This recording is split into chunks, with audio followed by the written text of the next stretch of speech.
Hello, everyone. Thank you for joining us today. My name is Rashida, and I'm the chairperson at SUPTA. Thank you for joining us today. Today is our final session of our teaching series. This week, our focus is on pediatric surgery, and we're very excited to have you all here with us today. Today, I am joined by Linda, who is going to guide you through pediatric surgery, specifically acquired conditions. Just to introduce Linda, she is a fourth year from from Queen Mary University of London. To make this session as engaging as possible, we'll be releasing polls throughout. These are completely anonymous, so we encourage you to participate actively. If you have any questions during the session, please do pop them in the chat, and we'll do our best to address them as well. At the end of the session, we will share a feedback form. If you complete this, you will receive a certificate of attendance and an exclusive discount code to Teach Me Surgery and pass the MRCS. Additionally, this session is being recorded. The recording and the slides will be available on a Medall page as well as our website a couple of hours after the session. So please be sure to keep an eye out for that as well. We're very excited to share that an exclusive question bank and other resources will be available to you on our learning portal. So be sure to check out our website, supta.uk, to access them. If you create a free membership account with us, you'll automatically receive a discount code for 10% off the Geeky Medics Anatomy flashcards, surgical flashcards, and knowledge bundle. We also have an exciting opportunity for all our attendees. Two lucky people can win free access to the Geeky Medics surgical flashcards and the Geeky Medics Oskey stations. To enter, simply complete the Google form at the end of the session and enter the unique code that we will provide. The more sessions you attend, the higher chance of winning. Obviously, today is the last session, so unfortunately, if you aren't able to attend, and if you didn't attend any of the previous sessions, you may not win flashcards, but might as well try. We'd also like to thank our partners, Geeky Medics, the MDU, More Than Skin Deep, Medall, Teach Me Surgery, and Pass the MRCS. Finally, we have a quick announcement. The teaching series is coming to an end today, and we will be moving all of future sessions to Career Book. This is going to include our upcoming national conference and series focused on preparing for FY1. So keep an eye out on our social media for updates and make sure you follow us to stay in the loop. Without further ado, I'll now hand it over to Linda. Thank you, Rashida. So hi again, everyone. My name is Linda. As Rashida said, I'm a fourth year medical student at Barts or Queen Mary, whatever you'd like to call us, and I'll be taking you through acquired conditions in pediatric surgery. Here are the learning objectives for today. We've decided to divide it up. Well, I say we, I mean, it really SUPTA came up with these learning objectives and gave them to me, but there are 5 sections that we're going to go over today. They're pediatric tumors, pediatric gastroenterology, pediatric urology, neonatal conditions, and then we'll have just a little bit at the end about ethics and safeguarding. I will say I very much focused this teaching session on like helping you pass exams and like recognizing common questions and the like. So just as a heads up, the biggest section and like the questions that you're most likely to get on exams that are relating to ped surgery will definitely be on gastroenterology. So I would say focus your revision there more than anywhere else.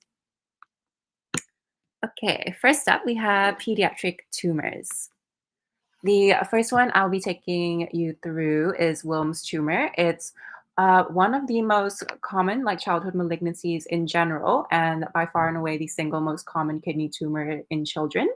They typically present in children under 5, and the median age of presentation is in children like aged around 3 years old.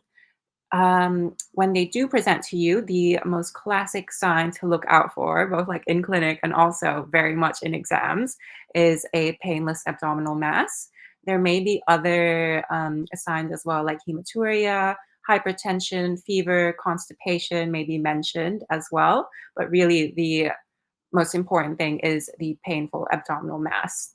And in terms of referral, just give me a second. So in terms of referral, any child with like an unexplained enlarged abdominal mass, you would be suspecting a possible Wilms tumor, and you would want to arrange pediatric review within 48 hours.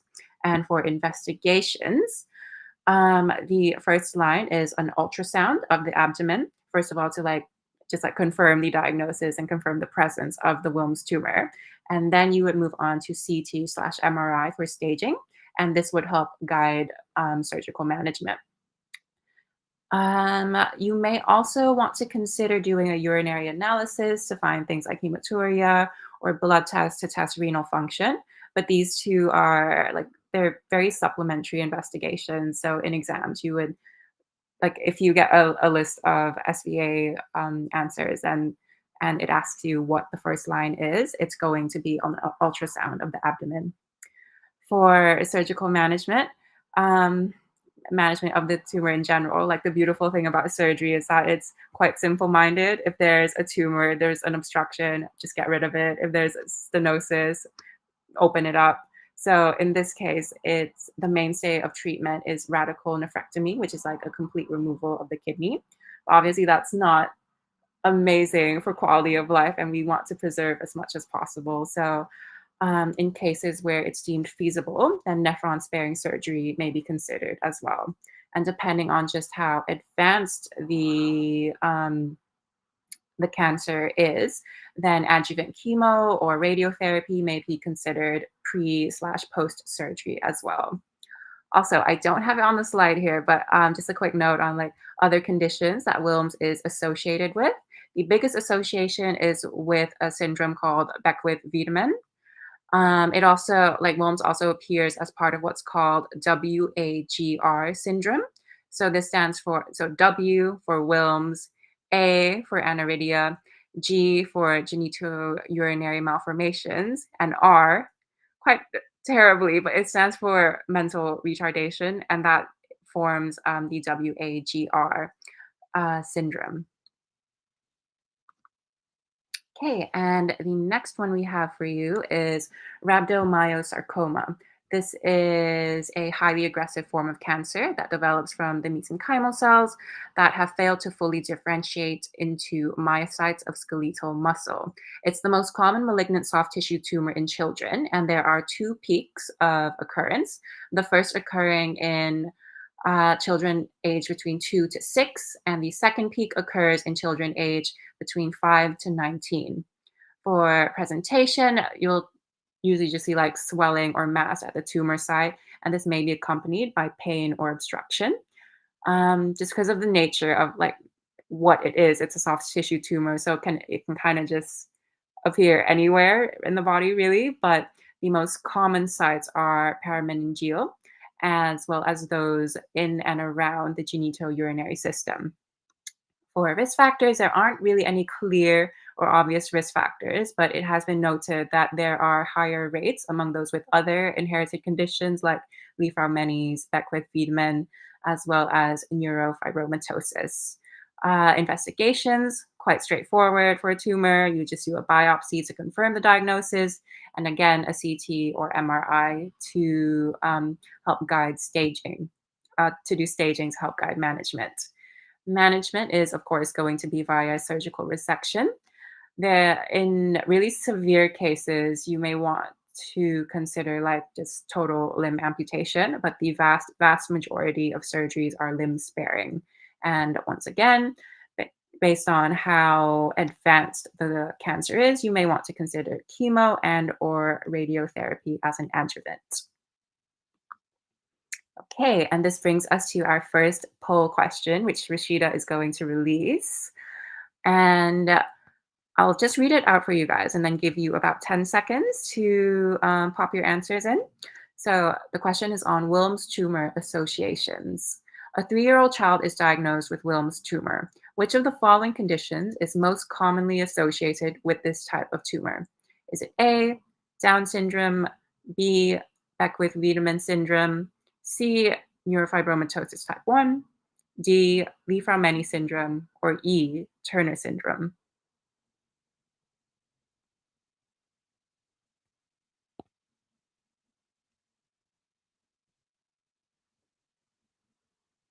We have a 50% split between B and C.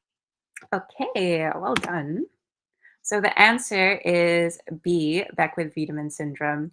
So, well, first of all, really big well done, because I didn't put it on the slide. I just said it out loud. So good job there. So you're correct. You guys are correct. People who pick C, you're still correct, because neurofibromatosis type 1 is associated with it, but in this case, where it's a single best answer, it's very much Beckwith-Wiedemann. So well done to everyone who got it correct. Okay, now we're going to be moving on to the big section, which is pediatric gastroenterology.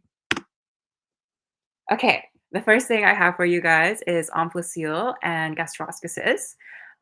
These are two very similar conditions, and it's really common, I think, for students to like get them mixed up in exams. So I'll take you through like the different characteristics of each one and like the salient points to remember how to differentiate them. I also have like a personal little life hack on how I remember them as well, so I'll teach you that too. So first is omphalocele. And the 5 differentiating factors we have between omphalocele and gastroschisis are firstly location, membrane covering, bowel exposure, associated anomalies, and management. So location. So omphalocele and gastroschisis, they're both conditions in which like the bowel, like the small intestines of a child just protrude through the abdominal wall. And with omphalocele, the point um, through which the bowel like protrudes through the wall is central from the umbilicus. So the bowel comes directly out through the belly button. There is a membrane covering that forms like a sort of like ball shape around the bowel that protects it from exposure to like the outside environment. And it's very common for for a child with omphalocele to have other abnormalities.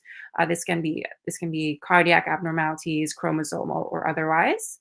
Management can take place through either primary repair, which is just like immediate repair all in one go, or staged surgical repair. I will say, in terms of exam questions, a really common exam question is, you have a child presenting with omphalocele, what's the management plan?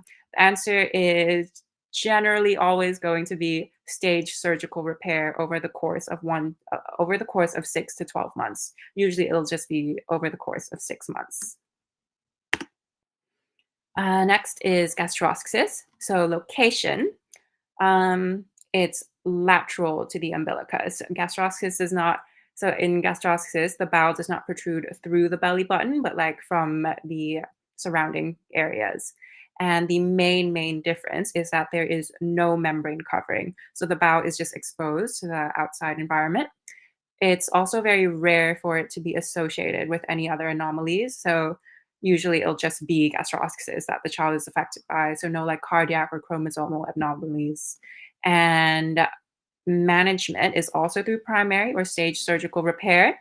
But the main difference is that like the big danger in gastroschisis is, of course, the fact that the bowel is exposed to the outside environment. So that's the first thing that you want to address. And this is done through a silo. You can see in picture B here. A silo is basically just like a plastic tube that the exposed bowel is placed into, and it just keeps it safe and warm and like, hydrated and all that. So yeah, these are the main differences. This is a very good slide to screenshot if you want to. And there's like quite a few things, but for me, the easiest way to remember the differences is just like, it's very convenient that omphalocele starts with an O. It's shaped like an O. And like a lot of these things are also, like a lot of its characteristics are also shaped like an O. So the bowel protrudes from the umbilicus or belly button. The belly button is, of course, shaped like an O. It's covered by a membrane, which like causes the bowel to sit in like a ball shape on top of the body. And again, a ball shape, just like an O. So yeah, everything that's O shaped is related to omphalocele.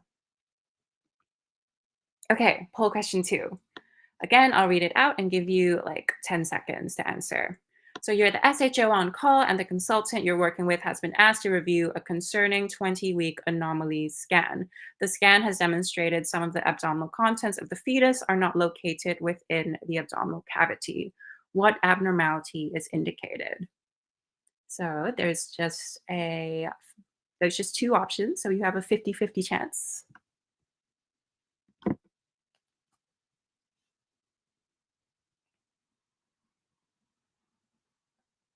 We have 100% going with gastroschisis. Okay, well done, guys. The answer is gastroschisis. So this was an image that's lifted straight off Radiopedia. I think if you just look up gastroschisis on there, you'll see this, and you can also see the same scan from like different angles. But the explanation is and like the description of the scan is of non-encapsulated fetal bowel loops that have herniated through the ventral fetal abdominal wall at the para-umbilical region and freely floats within the chorionic space and amniotic liquor. So you can see it's just like bowel that's completely uncovered and floating freely in the space. Okay, next up we have Hirschsprung's disease, and this is a birth defect in which the ganglion nerves are missing from parts of the intestine. And the knock-on effect of this is that there is an obstruction and a resulting constipation. So in terms of presentation, the key sign is a failure to pass meconium within the first 48 hours. So anytime you see that, it should be alarm bells going off in your head about like Hirschsprung's disease. And as a result of this obstruction, there can also be abdominal distension as well as bilious vomiting. I'm going to just like a little aside on bilious vomiting. It is a super, like the color in pediatrics, the color of vomiting is really helpful in helping you like differentiate between different possible diagnoses. So with bilious vomiting, which is green colored vomiting, if the vomit is green, then you know that the obstruction is very likely to be like in the bowel somewhere after the ampulla of Vater, because that's like the point through which bile is ejected into the intestines and like mixes in with all the food contents. So if the vomit is green, you know it's like probably Hirschsprung's or like some other like intussusception that's comes later down the bowel. If the vomiting is not green, then it's going to be an obstruction, if there is an obstruction, that is affecting a region that is proximal to the ampulla of Vater. So say like in the stomach region, for example, where where bile has not been mixed in with the food contents yet. So the color of vomiting in exam stem, always super, super important and like really, really helpful. So just learn to like differentiate the different possible diagnoses based on that. The risk factors for Hirschsprung's are firstly like being male, secondly having a family history of it, and it's also like higher occurrence in children with inherited conditions like Down syndrome. For investigations, another super common exam question is, what is the gold standard investigation for suspected Hirschsprung's disease? The answer is a rectal biopsy. And the aim of this is to just like identify regions of bowel that are aganglionic, and this would confirm the diagnoses. You can then perform a contrast enema, and this would help guide surgical management because the enema will show you the transition zones between like healthy bowel, diseased bowel, and healthy bowel. Management is through what we call a pull-through operation. It's pretty much exactly what it sounds like, but as you can see in the diagram here, it's like a removal of the diseased aganglionic segment of bowel, and then the healthy sections of the bowel are pulled through and joined together. Okay, next conditions we have are malrotation and volvulus. So let's get the definitions down pat first, because it's very easy for these two to get mixed up, but like one is a complication of the other. So malrotation is a congenital condition that affects like the positioning of a baby's small and large intestines within their abdomen. As like a sort of fun fact, just because of how the intestines develop, like the most classic picture and like most common sort of like finding is of the cecum, which is, you know, like the bit where around where the appendix is.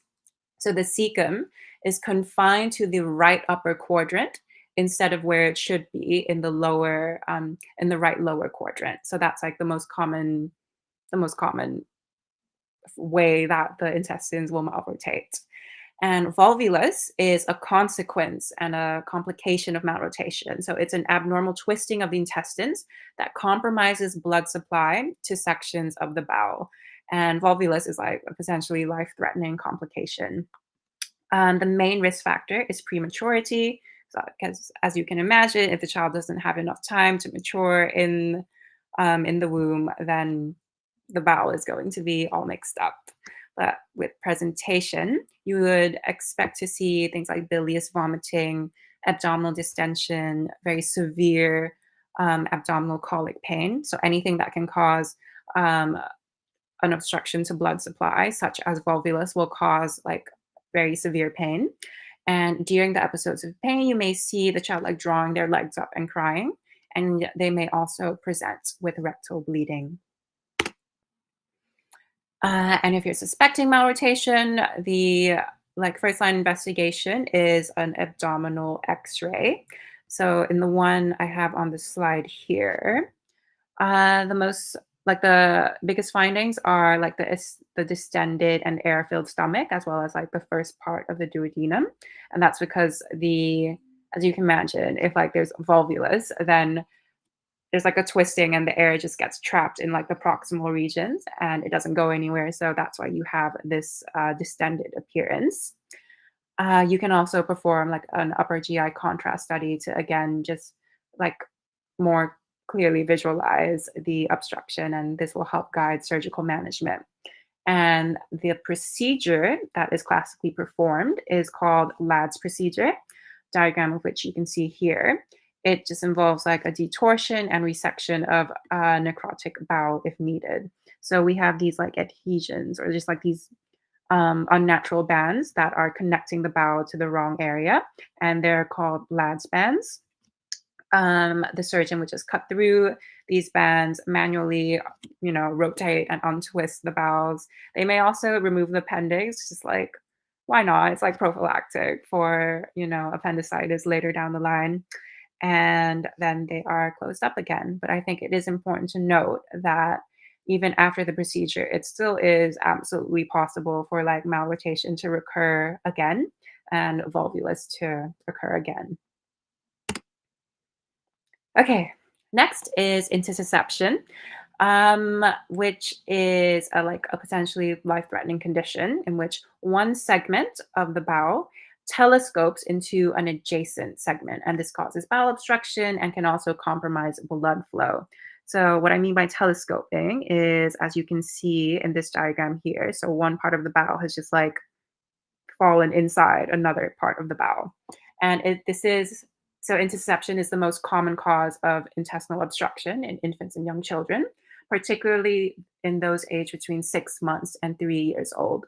The main risk factor is having like previous viral infections. Presentation is it's very unique to itself, and it's like again really common exam questions. It's just like them describing this picture and asking you what the most likely diagnosis is. So the picture of intussusception is of a child who experiences intermittent episodes of very severe, very crampy abdominal pain. And during these episodes of pain, the child is usually described as like drawing their legs up and crying really, really loud during episodes. But in between the episodes, there's very marked lethargy, as well as a potential like decrease in the level of consciousness. So that's like this image of like the pain episodes is the most indicative thing of intussusception. And you may also see described a sausage-shaped abdominal mass, usually in the right upper quadrant, but of course, like intussusception can occur at any point along the GI tract. So it may or may not be there. And the sausage shape itself just may or may not be in the exam stem. And you may have been taught that the most classic sign of intussusception is red currant jelly stools. And so it's really common for students to just not pick intussusception despite having a really clear description of like the pain episodes, because they don't see any mention of like red soft stools. But like intussusception is a really late sign. So actually most of the time you wouldn't see it. And I would say most of the questions you get about intussusception are likely to just not mention it as well. So really it's the picture of the intermittent episodes of pain that are most pertinent to you and that you need to look out for. Another common question is, okay, well, then you're suspecting intussusception, what is the gold standard investigation or like first line investigation? And that is an ultrasound, because intussusception presents with like quite a unique ultrasound. You can see what's called a donut or a target sign here, which like represents the telescoped bowels. You can also do an abdominal x-ray, and this may be able to show you like the obstruction, but really it's not that useful. It's just like, and also the main thing is that even if you get a normal abdominal x-ray, this doesn't exclude intussusception either. You can also perform a contrast enema if the child, but you would only do this if the child is like stable. So if there's no signs of like peritonitis or like perforation. And the interesting thing about a contrast enema is that it can be both diagnostic and therapeutic, which takes us on to management. So the mainstay of management is an air contrast enema. And this, like in most cases, this will reduce the intussusception. It's like the same sort of, like you can imagine you have an empty balloon that's just like a wrinkly little thing. And then once you blow air into it, like the wrinkles just smoothen out. That's basically what happens with intussusception and like introducing an air contrast enema. But of course, in cases that are really severe, where like the air contrast enema fails, or if you have signs of like sepsis or perforation, then it's just like open surgery where, well, not necessarily open, but like surgery where the intussusception is manually reduced. Okay, next we have pyloric stenosis, which is actually my favorite condition. I think it's just like a clinical image that is so easy to recognize. So I love getting questions on pyloric stenosis. But what it is a hypertrophy of the pyloric muscle. So that is this part here, the little end of your stomach that separates the stomach from the duodenum. So the muscle there is hypertrophied, and this leads to a gastric outlet obstruction. It usually presents in children who are like, it starts to present in children who are around 3 weeks of age. So risk factors are for children who are male, who are firstborn, which is very interesting, who have a family history of pyloric stenosis, who are premature, and who have used erythromycin in early life.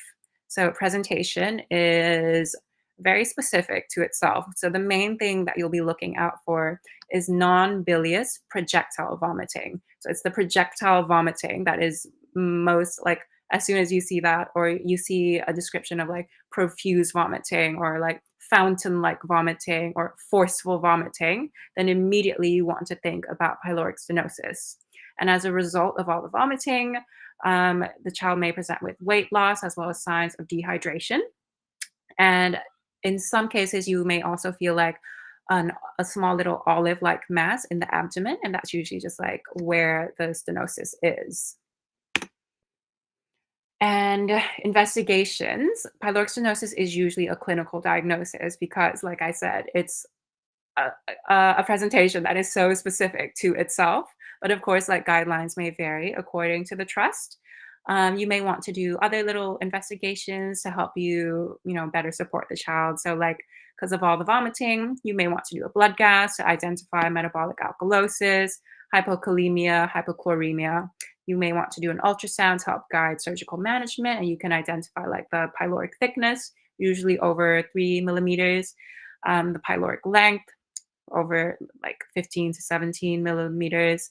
And you may also see a target sign here as well. Important thing to note, the target sign in an exam setting is going to be most associated with intussusception. So if you see target sign, there's a target sign on ultrasound, but you don't see a description of the child presenting with projectile vomiting, it's not going to be pyloric stenosis. It's always going to be intussusception. So make sure to keep that in mind. Management. Before any surgical management, of course, the first thing you want to do is to fluid resuscitate the child and like correct their electrolytes. And then once they go into theater, then the classic procedure performed is what's called Ramstad's pyloromyotomy. And this is very simply a splitting of the hypertrophied muscle here. Okay, poll question 3. Same as always, I'll read it out and give you guys a few seconds to answer. So this is relating to investigations. A newborn is not able to pass meconium within the first 48 hours of life and presents with abdominal distension and vomiting. What is the gold standard investigation for confirming the diagnosis? Is it A, a contrast enema, B, a rectal biopsy, C, an abdominal x-ray, D, urine analysis for infection, or E, serum electrolytes and kidney function tests?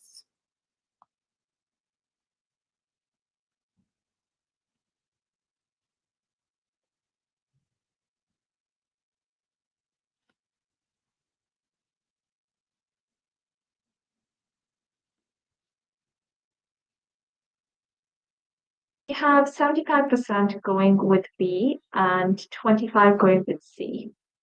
Okay, the answer is a rectal biopsy. So well done. Just to explain, a newborn that's not able to pass meconium within the first 48 hours of life, this is the key finding in a child with suspected Hirschsprung's disease. And the gold standard investigation for Hirschsprung's is a rectal biopsy to identify areas of bowel that are aganglionic. So well done to those of you who got it correct. Okay, moving on to pediatric urology. Okay, first condition I have for you is cryptorchidism, which is relating to undescended testes. So a congenital undescended testis is one that has failed to reach the bottom of the scrotum by 3 months of age. This is quite a common finding. So at birth, I think the occurrence, the prevalence of male children who have an undescended testes, it's like 5%. So 1 in 20 children will have undescended testes, but by 3 months you would this figure goes down to 1 to 2%, which is when you start to think, oh, this might be pathological. In terms of referral, patients are referred to surgeons if the testes haven't descended by 6 months of age. So that is very important to keep in mind, the 3 months to 6 months thing, because that is also another common exam question. In terms of presentation, of course, it's going to be testes absent in the scrotum. And in some cases, the missing testis is palpable in the inguinal canal. Management is, of course, if something isn't in the right place, then you put it in the right place. And so this is through orchidopexy, which involves, as you can see in the diagram, inguinal exploration, mobilization of the testis, and then implantation into the scrotum. The surgery is usually performed quite early in life, so at 16 to 18 months of age, and this is to prevent complications later down the line, which are very significant, very lifelong impacts. So these things are infertility and torsion. Important thing to note is that at 2 years and beyond, Sertoli cells will degrade in a testes in an undescended testis. So in children that present late being after 2 years, then rather than an orchidopexy, then an orchidectomy may be considered instead, because at that point the Sertoli cells have degraded, the testis isn't functioning anymore, it's already sterile. So it's just, rather than trying to salvage an unfunctioning testis, it's better to just remove it, because leaving it there can actually increase a risk of malignancy later down the line. Okay, next is hydronephrosis. This is when high pressure in the kidneys due to a backflow of urine causes dilation in the renal pelvis. So in this diagram here, we have a calculus obstructing the ureters, and as a result of the obstruction, the buildup of fluid causes the renal pelvis to dilate. The causes can be split into unilateral and bilateral, and I have 2 lovely little mnemonics for you. For unilateral, we have PACT. So P for pelvic ureteric obstruction, which can be congenital or acquired. A for aberrant renal vessels. C for calculi, like we have here. And T for tumors of the renal pelvis. For bilateral, we have super. S for stenosis of the urethra. U for the urethral valve itself. P for prostatic enlargement. E for extensive bladder tumor. And R for retroperitoneal fibrosis. For evaluation and investigations, the first line is a renal ultrasound. To first of all, like, identify the obstruction itself, and if VUR, so vesico-ureteric reflux specifically, is suspected, then a micturating cystourethrogram may be performed. It is a mouthful, but I will say you want to keep that in mind because that is another common exam question. It's like, with suspected reflux, what's the gold standard investigation? It's of micturating cystourethrogram, because this specific type of scan will allow you to just visualize like the entire urinary tract. And then you could move on to a DTPA scan to assess kidney function. Surgical intervention is like different types depending on the obstruction that you identify. So with a UPJ obstruction, then it's pyeloplasty. For VUR, it's reimplantation surgery. Okay, poll question 4. As always, I'll read it and give you a few seconds. So this is relating to undescended testes. A 6-month-old male infant presents for routine evaluation, and on examination, the right testis is absent from the scrotum but can be palpated in the inguinal canal. What is the most appropriate next step in management? Is it A, observation and recheck in 6 months, B, referral to a pediatric urologist for orchidopexy, C, ultrasound of the abdomen, D, no intervention required as this is normal in males under 1 year, or E, surgical exploration without further investigation?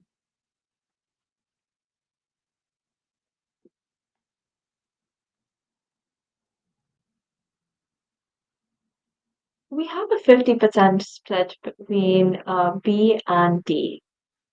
Okay, so the answer is B. Very well done to those who got it correct.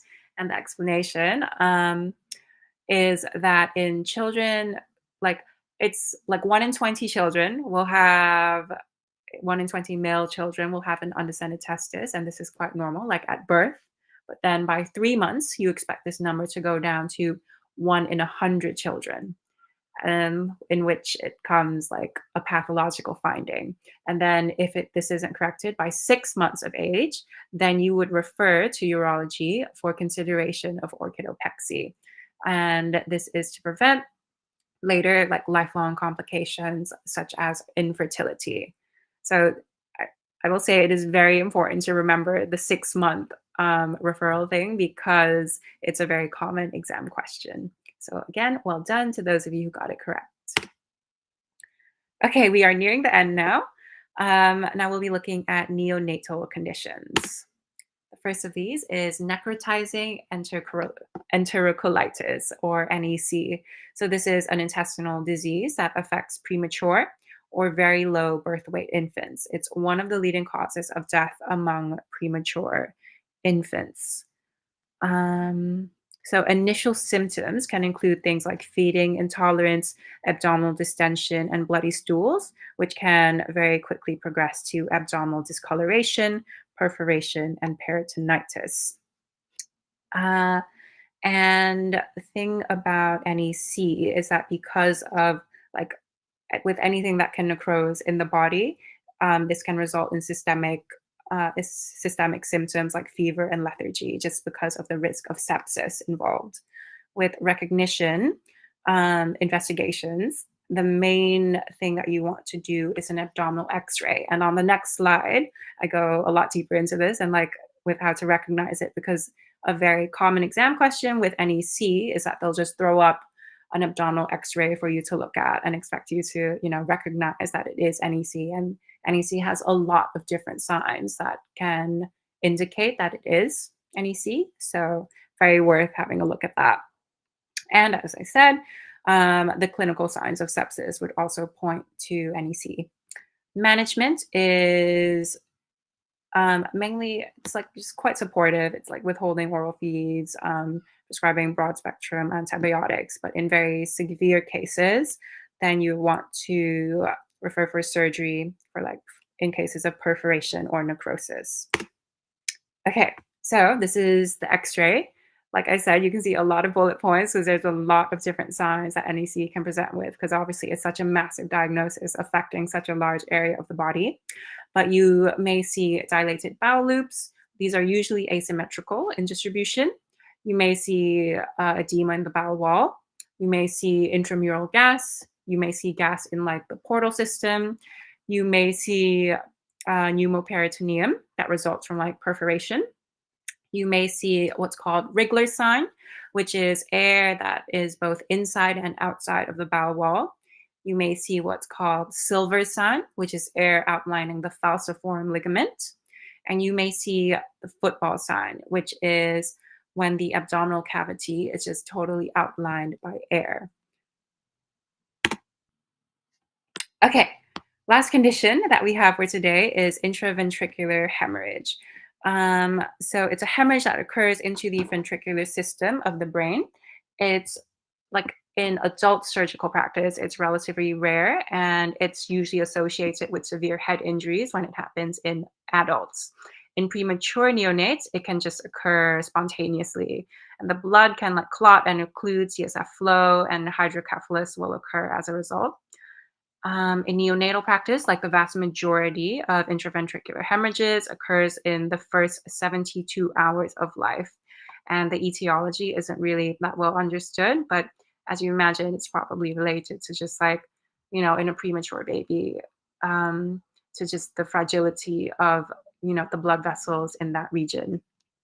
So risk factors, of course, prematurity, low birth weight, as well as respiratory distress. And important to remember is abuse as well. And this is relating to the terribly named shaken baby syndrome.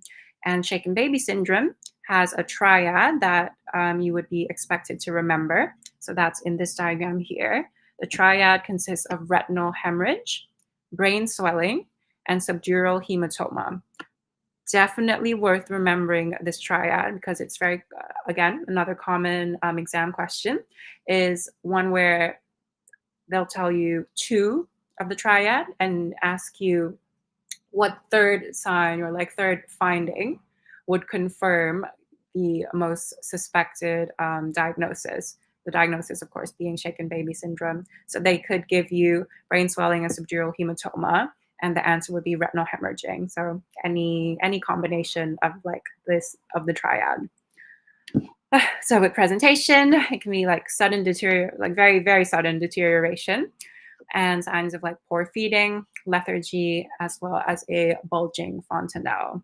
With management, there's honestly not that much that can be done. It's usually just like supportive care in NICU, and this would involve things like ventilation and blood pressure control. Neuroimaging can also be performed to just like confirm the extent of the hemorrhage. And I guess like just out of interest for you to know, they have trialed in the past like other interventions, such as like intraventricular thrombolysis and like prophylactic CSF drainage. But none of these things have really been shown to benefit the child very much. And that's why care is still just very much just supportive. Okay, and that brings us to, of course, child safeguarding and ethics. So just like, what pediatric presentation is complete without mentioning this, but safeguarding, it's the principle of protecting the right to live safely by ensuring that the well-being of a child or vulnerable young adult is maintained. In the exam setting, it's quite important to remember like the potential signs and red flags that could indicate non-accidental injury. So common signs include bruises, fractures, burns, retinal hemorrhages, especially in children, in like infants that are non-mobile, because obviously if an infant is non-mobile, what exactly can they possibly be doing to like give themselves bruises and fractures? And red flags are a history of delay in, caretakers or parents like seeking medical attention for the injuries. Um, the second red flag is an inconsistent injury history. So that by inconsistent, it can be like the one parent or caretaker giving a different version of the story every time they're asked, or it can be like multiple caretakers who give different versions of the story. And the third red flag is multiple fractures at different healing stages. It's not just fractures, really, it's any injuries like bruises as well that are just like a lot of them that are at different stages of healing, because, of course, that's indicative of like repeated trauma. A quick note on ethical and legal considerations. Obviously, healthcare professionals have a duty of care, so they're mandated to report suspected abuse, and all decisions are made through like a multidisciplinary approach that puts the best interests of the child at the heart of every decision being made. And that brings us to our last poll question for today on non accidental injury. So, a 6-month-old infant is brought to the emergency department with bruises on his ear. The parents provide inconsistent explanations for the injuries, and the child is also found to have a spiral fracture of the femur. Which of the following is the most concerning aspect for non accidental injury? Is it A, the child's age? Is it B, the presence of a spiral fracture? C, the inconsistency of the injury history provided by the parents? D, bruises on the face and arms? Or E, the lack of any visible signs of neglect?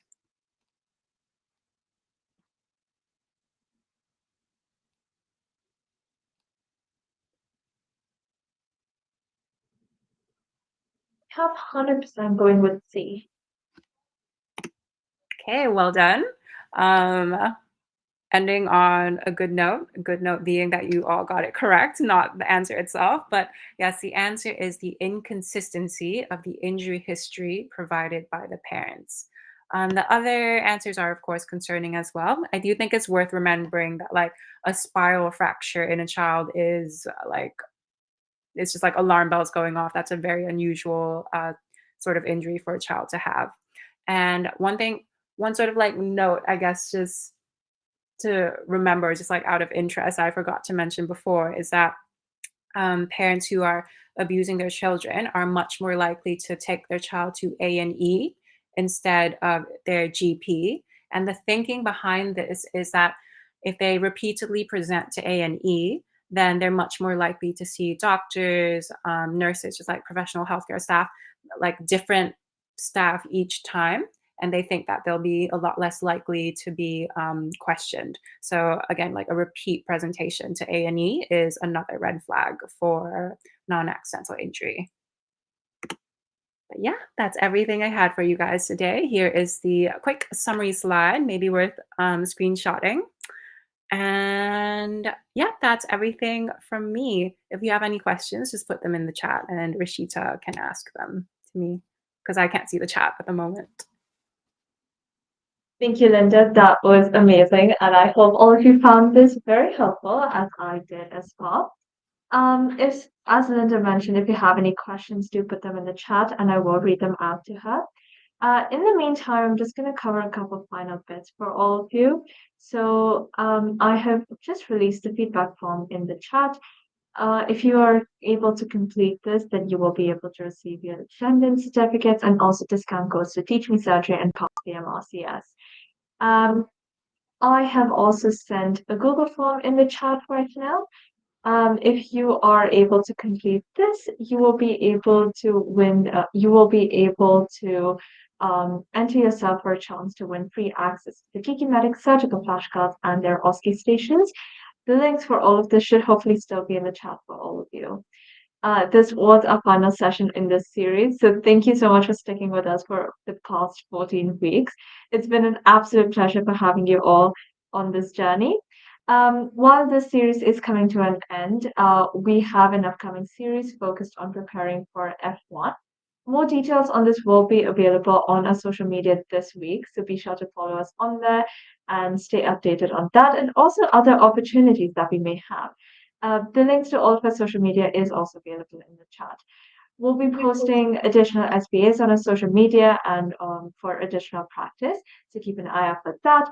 And don't forget to visit our website for our learning portal, where you can access extra resources and materials, not just with this session, but all of our previous sessions in this teaching series. Some of these resources include things like summaries and SBAs that feature extra questions that aren't available on our social media. So to access this, create a free account on our learning portal and you will be able to practice. Thank you all once again for joining us today, and we hope to see you all at our next series.